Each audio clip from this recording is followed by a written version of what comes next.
kids, we got to remember that the space program was a big part of the 60s, but it was actually, the race for space actually began in 1957.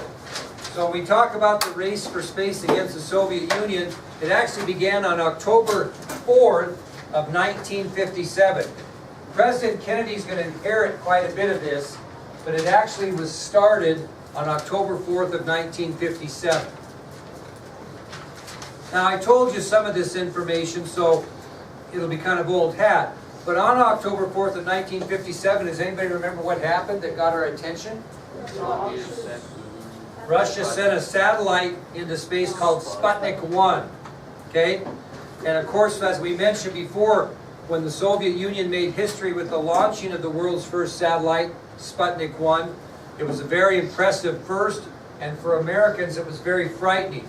The Cold War is at its height. The military significance of Russians in space scared the United States to death. And as we mentioned, if they could send satellites into space, what would be the next thing they would be launching into space? So the United States is scrambling up to make for lost time. So in 1958, the United States government created an organization called the National Aeronautics and Space Administration, better known as NASA. So scrambling to make up for lost time, in 1958, the United States government created the National Aeronautics and Space Administration, better known as NASA. So this will be the only time you have to know National Aeronautics and Space Administration. Just know that they created NASA in 1958.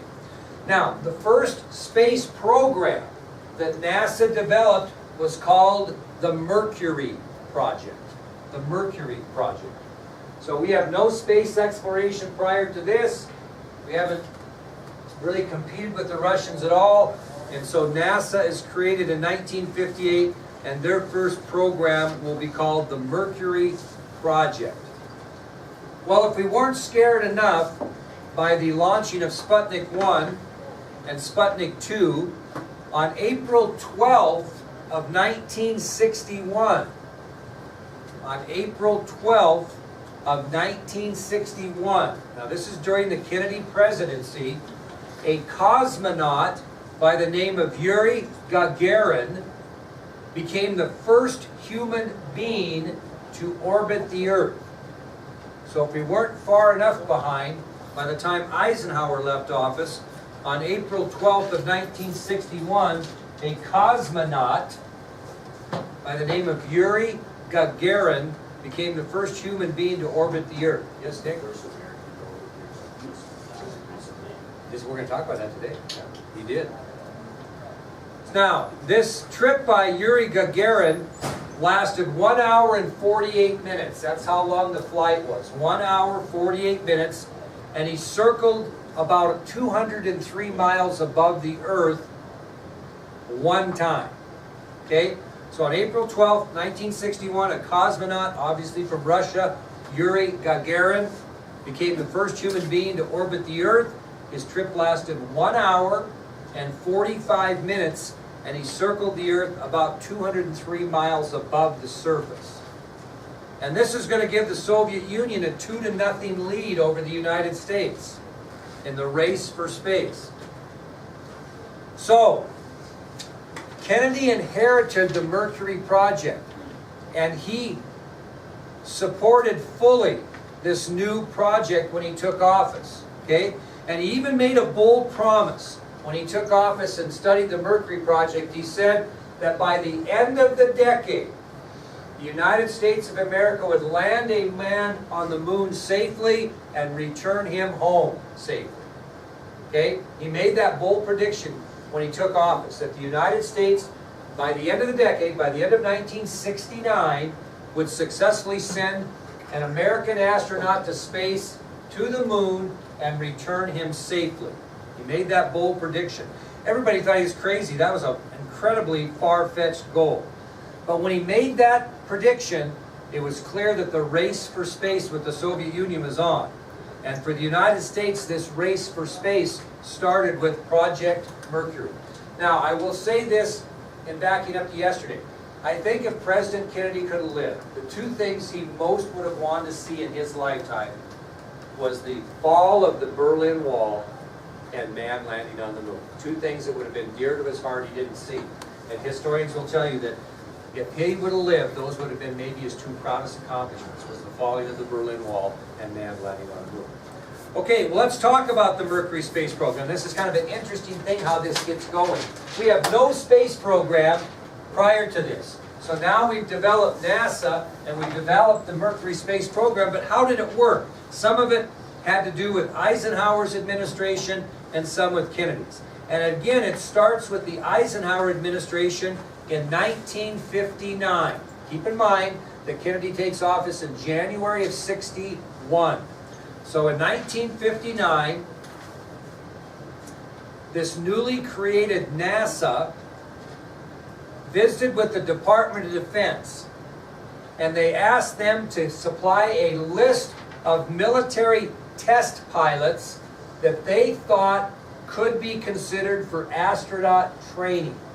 So in 1959, during the Eisenhower administration, NASA got in contact with the Department of Defense and said, hey, provide us a list of pilots that you have right now in the armed services that you believe should be considered for this new astronaut training. And what the Department of Defense did is they responded with 508 names. So again, in 1959, during the Eisenhower administration, NASA conferred with the Department of Defense, and they asked the Department of Defense to give them a list of military pilots that should be considered for astronaut training, or could be considered.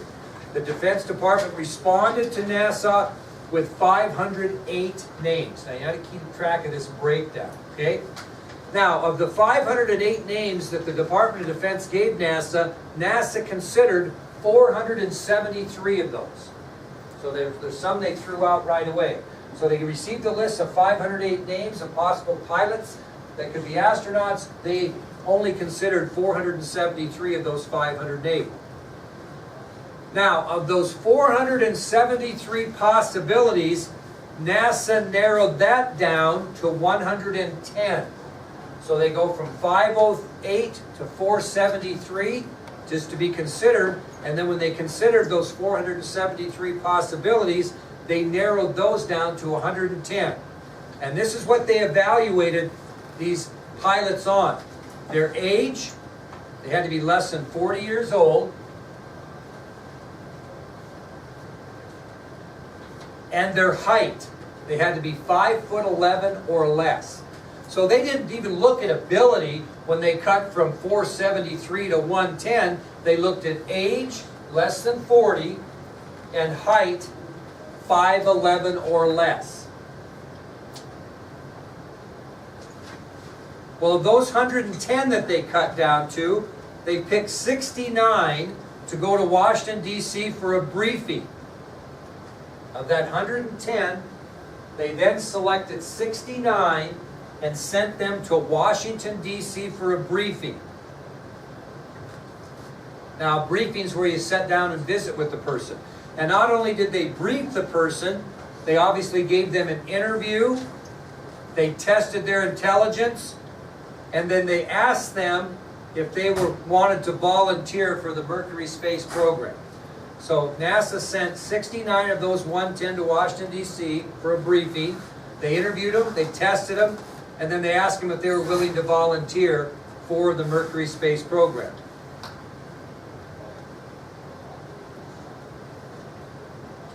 Well, of the 69, 6 ended up being too tall. It's funny they couldn't figure that out. They must have been right at the borderline and decided they were too tall.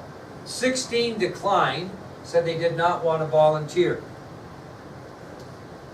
which left 47 who were still in the race to be astronauts.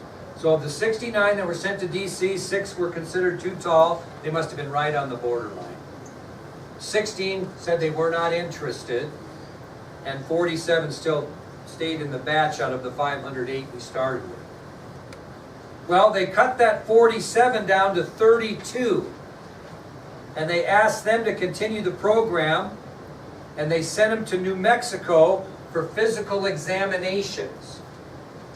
So of the 47 left after the briefing in Washington, D.C., they cut that down to 32, and they sent those 32 possibilities to New Mexico for physical examinations. And basically these examinations were to determine how each man handled physical, what? Stress. Okay? So they gave him a stress test, basically, is what they did, those 32 in New Mexico. Very grueling stress test. Well, after they did the physical examinations on these men, then they sent them for psychological testing. So after a week of physical examinations where they were evaluated for stress, physical stress, they then sent those 32 for psychological testing as well. And finally, after all of that, they cut down to 7 men. 7. Who would become the nation's first astronauts. 7. Now, how did they get from 508 to 7? These are the 3 attributes that the NASA stated that they picked these 7 for. Okay, they picked them for their experience. They were picked for their experience. They were picked for their skill as pilots, their skill, and their physical fitness. So these 7 men were chosen for their experience, skill, and physical fitness. A unique combination of the right stuff. Okay? So these 7 men were chosen for their experience, skill, and physical fitness, which NASA called a combination of the right stuff. Actually, there's a movie called The Right Stuff about this. Now, these 7 men would become known in American history as the Mercury 7 astronauts. For the rest of their life, they would be the Mercury 7 astronauts. And they really became extraordinarily popular with the public. They were kind of heroes. They were kind of celebrities around the country. They were the big deal because they were the 7 that were chosen to begin this race for space. So they would be revered as the first of a new breed of American heroes. They become very, very popular with the public, almost celebrities. Now, because of the training that these 7 would go through, they became very, very close comrades. A lot of camaraderie was developed and close friendships among these 7 astronauts. And each one is supposed to fly a mission into space, and each of their capsules will be given a nickname ending in a 7 to signify their togetherness and their membership in this first fraternity of astronauts. So they're all going to fly a separate flight, which we're going to tell you about, and all of their capsules are going to be given a nickname, and they're going to signify their membership in America's first class of astronauts. And I'm going to tell you who they are, and they came from 3 different branches of the military, and this would probably be a good time to have this sheet out so you can see who I am talking about. Okay, these are the Mercury 7 astronauts. And again, they come from 3 different branches of the military, and we'll start with the United States Air Force. We'll start with the United States Air Force and tell you which astronauts came from the United States Air Force. First one, Captain Gordon Cooper Jr., who was 34 years old at the time of his selection. Captain Gordon Cooper Jr. came from the Air Force. He was age 34 at the time of his selection. Your next member of the Air Force that became a Mercury 7 astronaut was Captain Donald Deke Slayton. And Donald Deke Slayton was 35 years old when he was selected. Captain Donald Deke Slayton. And the final member of the Mercury 7 that came from the United States Air Force was Captain Virgil Gus Grissom. And you'll get an opportunity to visit Virgil Gus Grissom's gravesite in Arlington when we go to Washington, D.C. Captain Virgil Gus Grissom. He was 33 years old at the time of his selection. So the United States Air Force would provide 3 of the 7 astronauts Gordon Cooper Jr., Donald Deke Slayton, and Virgil Gus Grissom. We also had 3 pilots from the United States Navy that became Mercury 7 astronauts. The United States Navy gave us 3. First was Lieutenant Commander Alan Shepard Jr. Lieutenant Commander Alan Shepard Jr., who was 35 years old when he was selected for this mission. Lieutenant Commander Alan Shepard Jr., United States Navy. Second astronaut from the Navy was Lieutenant Scott Carpenter. Lieutenant Scott Carpenter. He was age 33 at the time of his selection. Lieutenant Scott Carpenter. 33? 33, yep. And the final United States Navy representative in the Mercury 7 was Lieutenant Commander Walter Sharara Jr. Walter Sharara Jr. And he was 36 at the time of his selection. Walter Sharara Jr. So that leaves one more astronaut, the most famous, and the one, as Nick mentioned, that just passed away last week at the age of 95, and he came from the United States Marine Corps, and that was Lieutenant Colonel John Glenn Jr. Lieutenant Colonel John Glenn Jr. from the Marine Corps, and he would be the senior member of this astronaut group as he was 38 years old at the time of his selection. So from the United States Marine Corps, you have John Glenn Jr., senior member, age 38. And John Glenn, as I mentioned, just died a week ago at the age of 95. He served as an astronaut, and he also served as a longtime United States Senator from Ohio. Now, one of the proudest collectibles I have in this room is I have 6 of the 7 Mercury astronauts down that doorway on the right side. All 6 out of 7. The only one I'm missing is Virgil Gus Grissom. And unfortunately, I'm not able to afford to get myself a Virgil Gus Grissom signature because in Apollo 1, okay, Mercury's going to have a program, then Gemini's going to have a program, and you'll hear about them, and then Apollo's going to have a program. When in Apollo 1, Virgil Gus Grissom was killed when a spark came out during an experimental startup of Apollo 1 and burned he and his partner to death in the capsule.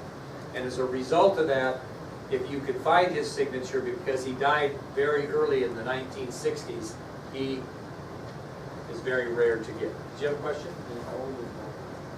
Walter Sharara was 36. So those are the astronauts, and each is going to have a mission to try to win this race for space. So our next subtopic then is these missions, the Mercury flight achievements. And I'm going to go through each of the missions and tell you the result of them. Somebody here gets to be the first American what? In space. Okay? Somebody gets to be the first American in this group. I'm guessing that the Russian that got into space, he lived, right? He did. Very famous. Matter of fact, this is off the topic a little bit, but I have a replica of a Russian Aviator watch here, and that they wore. And this is a picture of Yuri Gagarin. They were so proud of him that the Aviator watches actually showed his picture in the band. So he's very, very famous. They're actually going to name a naval vessel after him as well, which you'll hear about during the Cuban Missile Crisis. Okay? Okay, let's talk about the first Mercury flight. It happened on May 5th of 1961. May 5th of 1961. And it was considered a suborbital flight. A suborbital flight. Which tells you what? It didn't go all the way around. And the name of this flight was Freedom 7. Freedom 7. The man that will command Freedom 7 and be the first American into space will be Alan Shepard Jr. He becomes the first American in space. Alan Shepard Jr. This wasn't horribly impressive, but it was a first. He rocketed 117 miles into space and landed 15 minutes later. So this was not a real long flight, but it was an accomplishment. So he became the first American in space. He rocketed 117 miles into space and landed 15 minutes later. Now, to give you a little bit of an idea about what he was involved in, Freedom 7 was a capsule that weighed about 3,000 pounds, and it reached a top speed of 5,180 miles per hour. So Freedom 7 weighed approximately 3,000 pounds and reached a top speed of 5,180 miles per hour. Now, this isn't probably kosher, but it's history. And Shepard was nervous, and shortly before the launch of Freedom 7, it came clear over the radio back to NASA. He said, "Please, dear God, don't let me F up." And he didn't say F, he went the whole gamut.